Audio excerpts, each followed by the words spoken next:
Hello అండి, good morning అందరికి. ఏం చేస్తున్నారు? ఎలా ఉన్నారు? బాగున్నారా? ఇక నేనైతే ఇప్పుడే టీ పెడుతున్నానండి.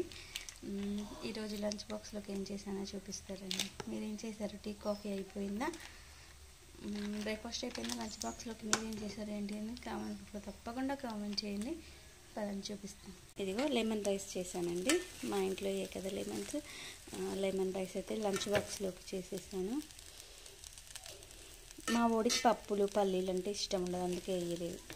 ఏం చేద్దామండి, నాకేమో ఇష్టం, వాడికేమో జీలకర్ర ఆవాలు పచ్చిమిర్చి కరివేపాకు ఆనియన్స్ వేసి చేసేసా.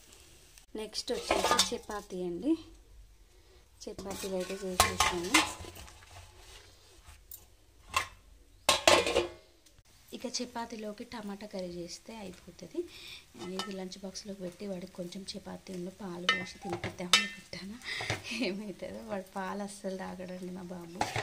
నేను కూడా ఇంట్రెస్ట్ చూపించాను, ఎందుకంటే ప్యాకెట్ పాలు కదా, అందుకే. గేదె పాలు అయితేనేమో డైరెక్ట్ మనకు దొరుకుతానేమో కొంచెం బలవంతం చేసేదాన్ని. పాల ప్యాకెట్ మనం తాగుడే ఎక్కువ ఇంకా పిల్లలక, అందుకని నేను ఇంట్రెస్ట్ చూపించా. చెప్పండి, లంచ్ బాక్స్లో చేసేస్తాయి. నేను టీలో మాత్రం చపాతీ తింటా, ఇది టమాటా కర్రీ చేస్తా. ఓకే అండి, బాయ్.